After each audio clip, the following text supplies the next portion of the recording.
toi, ami Sagittaire. Bienvenue sur ma chaîne. Je m'appelle Marion, je suis médium pur sans support.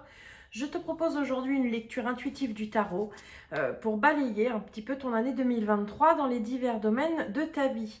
N'hésite pas, après la vidéo, de commenter, de me dire si cela te parle. Clique sur le pouce, abonne-toi à la chaîne, c'est important pour que tu puisses être informé aussi des prochains contenus à venir, car ce n'est que le début. Donc, amis Sagittaire, d'abord, on va commencer la lecture sur la gauche et on va faire le tour. On remonte dans le sens inverse des aiguilles d'une montre. Donc, la carte numéro 1 qui représente un petit peu ton identité, je dirais, ton énergie dans laquelle tu vas être sur cette année un petit peu 2023. Tu es le page de Pentacle ou, je dirais, plus connu sous le cavalier de denier. Non, pas le cavalier de denier, excuse-moi, je te dis une bêtise, mais plutôt sur le valet de denier. Dans un tarot, je dirais, plus habituel. C'est une énergie, on te dit que c'est un peu un messager. Dans ce cas, il va t'annoncer un petit peu une opportunité, soit sur un plan aussi un peu professionnel ou d'investissement, mais une proposition qui va être à considérer avec surtout attention et en évaluant bien le risque associé. C'est aussi, on te dit que on veut attirer un petit peu en quelque sorte ton attention sur le fait que pour atteindre tes objectifs, quels qu'ils soient, tu vas avoir besoin d'acquérir de nouvelles compétences, de te documenter sur un sujet. En tout cas, tu vas avoir besoin de t'y prendre un petit peu différemment par rapport à d'habitude pour réussir. Donc voilà, c'est vraiment une énergie qui est plutôt, je dirais, jeune, quelque chose vraiment où tu vas être dans une énergie motivée de vouloir un petit peu avancer. Voilà pour cette partie un petit peu, je dirais, la tendance générale de ton année 2023. Je vais y arriver. Ensuite, dans la maison 2, qui va représenter un petit peu les ressources, c'est une approche plus, je dirais, matérielle de ta vie. Hein, donc, on va être sur ta situation un peu financière. Le 9 d'épée, financièrement, on te dit que c'est comme si ta sphère financière va être un peu une source d'anxiété. Mais d'une anxiété un peu grandissante, avec une peur en fait finalement de plus être dans la capacité d'assurer un peu ton train de vie, de ne pas pouvoir payer tes factures. C'est vraiment un peu cette notion de pensée douloureuse, hein. On sent une jeune femme là sur la carte, effectivement, qui est repliée un peu sur elle-même, tous ces corbeaux finalement qui représentent un peu aussi les pensées négatives qui peuvent t'envahir, mais finalement cette anxiété, on te dit un peu qu'elle peut aussi t'empêcher de voir la situation telle qu'elle est, c'est-à-dire que tu peux peut-être un peu aussi, je dirais, je dirais un petit peu aggraver, comme si tu la voyais plus mal qu'elle ne l'était aussi réellement. Donc on te dit que voilà, il faut que tu reprennes le contrôle en quelque sorte de tes finances en commençant peut-être par établir un budget ou d'écrire les choses noir sur blanc qui va te permettre finalement d'avoir une vision globale et te rendre compte que ta situation elle n'est pas si critique que ton esprit veut te le faire croire. Voilà, c'est un petit peu le message, je dirais, de cette carte. Ensuite, nous allons dans la maison 3. La maison 3 qui va correspondre, c'est quelque chose de l'ordre plutôt des communications, des savoirs. Qu'est-ce que tu vas avoir ce qui va représenter le plus, comment je pourrais dire ça, qui va représenter ce à quoi tu vas le plus finalement penser dans cette année. Alors, la reine de coupe, ça va être plutôt un apprentissage. C'est-à-dire que sur cette année 2023, ton émotionnel risque un petit peu, de manière générale, prendre pas mal de place. Il y a beaucoup de choses, hein. Si on regarde de manière globale dans ton tirage, on a quand même pas mal de coupes qui va être tout ce qui est l'émotion, mais on a la lune aussi qui est là. Donc, il y a une notion où la reine de coupe, elle va falloir incarner un petit peu son énergie qui va être de écouter un petit peu ton monde intérieur, c'est-à-dire d'aller travailler un peu plus aussi ton intuition et de faire vraiment, je dirais, une introspection et de ne pas te laisser déborder finalement par ton mental, mais plutôt d'aller te ressourcer à la source de tes émotions. C'est un petit peu ce côté aussi où on te dit que tu es capable de trouver la solution qui contenterait un petit peu finalement toutes tes inquiétudes. On te dit que avec la reine de coupe, ton émotionnel est extrêmement finalement développé, mais cette reine, elle sait aussi en faire toujours bon usage. Donc, si tu as effectivement des difficultés un peu à gérer cet émotionnel, il va falloir, je dirais, dans ta manière aussi de communiquer, des fois tu peux, avec ton entourage, être un peu trop dans le vif, l'expression de ton émotion et qu'il va falloir un peu plus arrondir en quelque sorte les angles et d'être un peu plus dans la mesure en fait, au niveau émotionnel. On te dit aussi que cette reine de coupe, c'est prendre conscience que tu as aussi le besoin d'être soutenu c'est un petit peu de t'amener à te poser la question de t'interroger un peu sur les relations que tu peux entretenir avec tes proches, dans le sens où est-ce que tes limites sont-elles bien posées? Est-ce que tes relations, elles sont équilibrées en mode un peu donnant-donnant?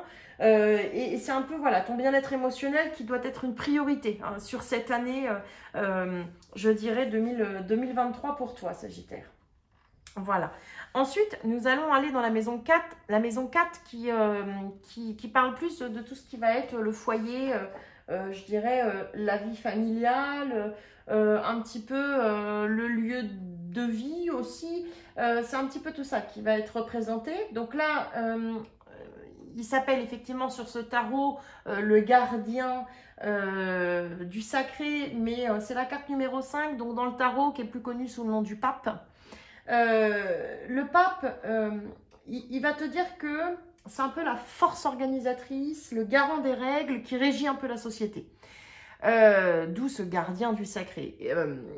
Dans une présence peut-être parfois un peu trop rigide. Donc on te dit qu'avec peut-être ton entourage, t'incarnes les règles du groupe. C'est le côté où tu es le côté très pratico-pratique, pragmatique, les choses sont comme ça, elles doivent être un peu comme ça et que c'est comme ça. Il y a une forme de rigidité qu'il va peut-être falloir un petit peu, sur laquelle va falloir lever le pied. Parce qu'il y a une notion un petit peu de... Peut-être tu agis de manière trop conformiste et qu'il faut peut-être aussi un peu ouvrir cette perspective-là, qu'il est essentiel un petit peu aussi voilà, de faire les choses, je dirais, différemment.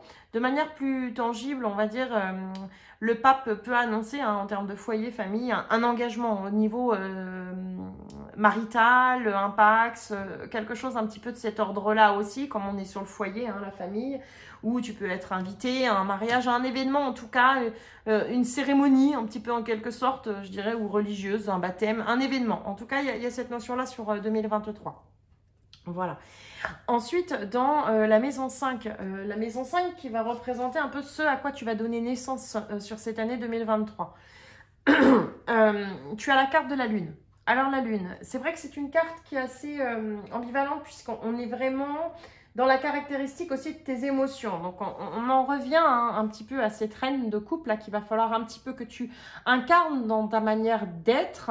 Ce côté aussi où, tu vois, matériellement parlant, tu peux être trop dans une forme de mental parce que tu te laisses déborder finalement par un climat un peu anxiogène. La Lune va venir effectivement aussi amplifier un peu tout ça. Ce qui veut dire que c'est aussi...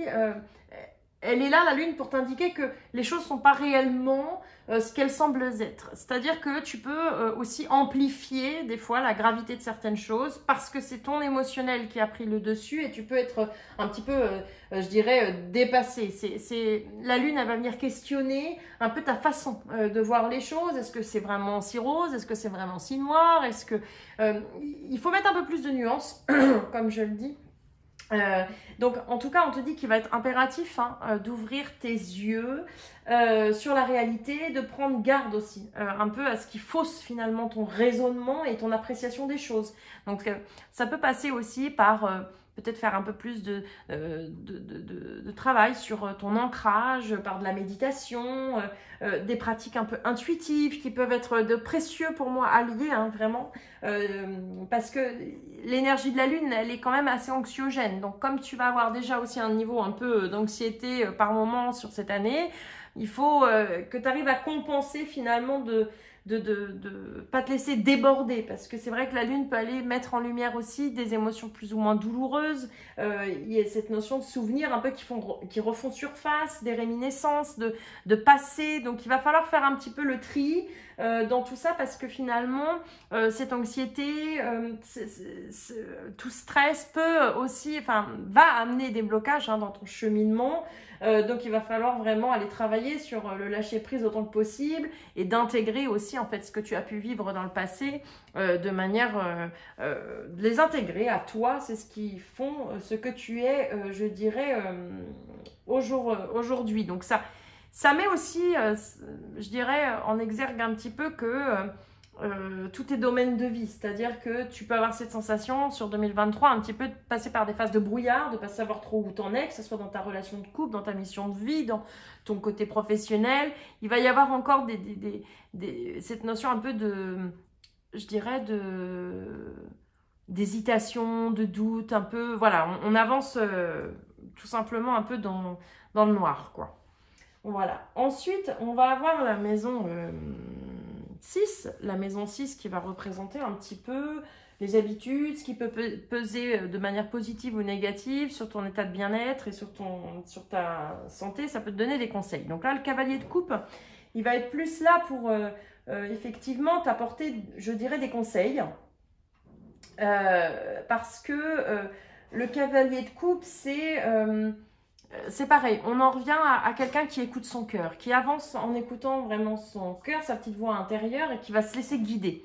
Donc, on en revient toujours à ça, la gestion émotionnelle, revenir à t'écouter dans ton être intérieur. Il y a vraiment, voilà, toujours ce lien et cette récurrence. On te dit qu'il faut que tu ailles vraiment chercher au fond de toi les désirs, je dirais les aspirations vraiment qui te font finalement vibrer. Ça peut représenter aussi une personne dans ton entourage qui peut être émotive, une personne voilà, avec une certaine douceur, une notion de quelqu'un qui peut finalement aussi un peu t'aider à gérer toute cette partie émotionnelle. Et de manière plutôt pragmatique, bon, le cavalier de coupe peut annoncer vraiment aussi un voyage, un événement impactant, mais un voyage, pas le voyage... j'ai vraiment cette notion de voyage, mais de voyage au-delà des océans, donc quelque chose de long courrier, enfin quelque chose qui pourrait en plus te permettre finalement aussi de te libérer en quelque sorte de toutes tes questions aussi, ou de tout cette énergie anxiogène qui peut être présent pendant cette année 2023. Ensuite, nous allons dans la maison 7 qui va représenter le sentimental, vraiment ta vie sentimentale. Donc on a la carte de la mort, mort et renaissance, ou l'arcane sans nom qu'on appelle aussi dans le tarot. Alors l'arcane sans nom, et la mort est une carte assez importante dans le sens où si tu es en couple, la mort, elle t'indique que de toute façon il y a un changement qui est nécessaire. Et ce changement, il passe par la mise à distance aussi du passé. Il passe potentiellement aussi, ça peut annoncer aussi un break dans une relation pour justement permettre aussi d'identifier ce qui pourrait être positif ou bénéfique dans la perspective de cette relation. C'est un peu, on tire les enseignements, mais aussi dans cette... Pardon, dans cette notion de relation déjà présente, on te dit que il y a pu avoir de grosses difficultés et que tu peux ne pas arriver à dépasser en fait ces difficultés, comme si tu les ressassais ou que tu avais cette appréhension qu'elles pouvaient, ces difficultés, revenir de nouveau. Et du coup, ça pollue en quelque sorte la relation actuelle. Donc on te dit vraiment qu'il y a un travail à faire sur laisser le passé derrière toi, ne pas remuer finalement les vieilles rancœurs et vraiment d'essayer d'avancer dans une meilleure communication. À côté de ça, y a quand même une notion où la mort peut aussi te donner cette impression que ta relation amoureuse qui est difficile finalement ne changera jamais. Donc tu vas vraiment être dans une énergie un peu de ressasser les choses, de vraiment une période de doute. Donc il va falloir un peu lever le pied aussi et prendre de la hauteur sur cette relation. Dans le cas de, je dirais, de quelqu'un qui recherche l'amour, donc est célibataire, la mort, elle va être là surtout pour, avant tout, te questionner sur un point crucial de ta recherche. C'est est-ce que vraiment tu as pu digérer déjà toutes tes relations passées? Est-ce que tu as vraiment le cœur et l'esprit qui sont totalement libre, parce qu'il y a une notion un petit peu où tu ressasses aussi finalement une histoire passée, que tu as peut-être une attente encore sur quelque chose qui n'a pas été définitivement clôturé, et du coup tu te freines. Donc sentimentalement, ami Sagittaire, sur cette année 2023, c'est plus une période d'introspection, de libération, de clôture en quelque sorte, pour justement ouvrir vraiment plutôt à l'aube de 2024 très probablement sur quelque chose de neuf sentimentalement. Voilà. Alors ensuite, nous avons dans la maison 8 les difficultés ou les défis que j'appelle sur cette année 2023. Alors, c'est vrai que c'est une carte, tu as la carte du monde. Le monde reste une carte relativement positive dans le sens où elle symbolise quand même tous les possibles. Donc, dans le cas où toi, ça représente effectivement ce qui va être à résoudre, je te dirais que l'année 2023, elle veut te montrer que tu peux faire bien plus, être capable de bien plus, d'accéder aussi à cet accomplissement finalement complet, mais que pour ça, voilà, il va falloir, comme dit précédemment, rééquilibrer, changer certaines choses et mettre en place vraiment des changements, quoi, hein, que ça soit d'un point de vue relationnel, d'un point de vue financier, d'un point de vue... il y a vraiment une démarche qui va être à faire de ta part. Après, le monde, elle t'annonce quand même aussi, c'est pareil, une notion de voyage, quelque chose qui peut être, qui se profile, ce qui nous ramène aussi un peu au cavalier de coupe qui t'en a annoncé un. Donc, il y a peut-être quelque chose aussi dans ton expérience ou peut-être une découverte ou un séjour bien-être ou peut-être quelque chose qui va te permettre aussi de te libérer, en tout cas de te faire aider pour pouvoir avancer sur tous ces changements. Le monde comme elle est là quand même déjà dans ton tirage 2023, je te dirais que tu arrives quand même à la fin du voyage. Pour moi, c'est plus une notion où tu as quand même déjà déblayé le maximum, tu as franchi des étapes quand même importantes et que tu touches du bout du doigt un petit peu cet accomplissement, mais il faut que tu continues dans ce sens-là. Voilà. Ensuite, nous allons dans la maison 9, la maison 9 qui va représenter l'accroissement. Hein, l'accroissement, l'évolution, enfin tout ce que finalement... tout ce que tu vas enrichir en quelque sorte. Donc là, tu as un 2 de coupe, je vais y arriver. Un 2 de coupe quand même, c'est un accomplissement. Alors si on regarde de manière plus pragmatique dans une lecture, alors c'est vrai que sentimentalement, bon, il y a quelque chose qui est en train de changer, effectivement, que ce soit dans une relation qui existe déjà ou que tu sois seul. Parce que le 2 de coupe comme on le voit sur la carte, effectivement, on voit deux mains liées une à une. C'est la notion du couple aussi en lui-même. Il y a cette notion, voilà, cette carte, c'est pas fait de faux semblants. Il n'y a pas de tricherie ni d'artifice. Il y a vraiment ce côté où la relation, elle est basée sur quelque chose, voilà, de mutuel. Ça peut évoquer aussi un partenariat. Il y a une notion de partenariat ou un projet dans lequel tu pourrais mettre tout ton cœur. Il y a vraiment une notion où chacune des parties, elle est gagnante. Donc, il y a aussi sur le plan professionnel qui peut annoncer vraiment un partenariat. Le 2 de coupe, bon, il peut annoncer ce qui fait partie de l'accroissement, de l'amélioration en soi. Et on le retrouve aussi dans je dirais, de manière plus positive, dans la carte du gardien sacré que je te disais un peu avant. C'est la notion aussi de l'union, du côté fiançailles, vraiment quelque chose d'un engagement de deux parties.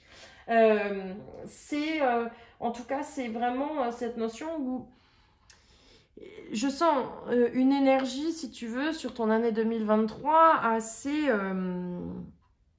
malgré tout, équilibrée. Parce que tu vas passer par des hauts et des bas, mais en même temps, on va dire que le plus négatif va te permettre d'aller vers aussi du plus positif. Donc, il y a un côté où il y a un équilibre quand même qui se joue sur cette année 2023. Ensuite, dans la maison 10, si je ne m'abuse, c'est la carrière. Alors, ça va être l'aspect professionnel. Dans cet aspect professionnel, tu as la reine d'épée. Donc, la reine d'épée, professionnellement, on te dit que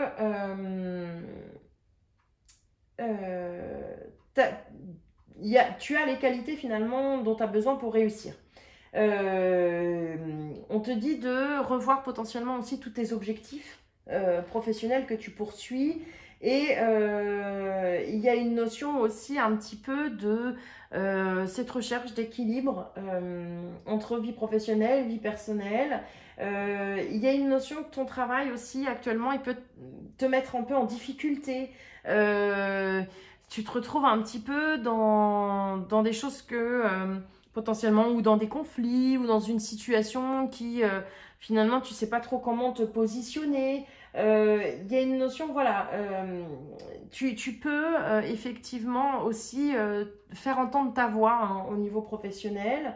Il y a une notion que la reine d'épée aussi, d'un point de vue professionnel, elle peut représenter quelqu'un de ton entourage, quelqu'un qui pourrait s'apparenter en quelque sorte à un mentor, à un tuteur, une tutrice qui peut te transmettre aussi son savoir pour développer tes compétences et faire décoller ta carrière.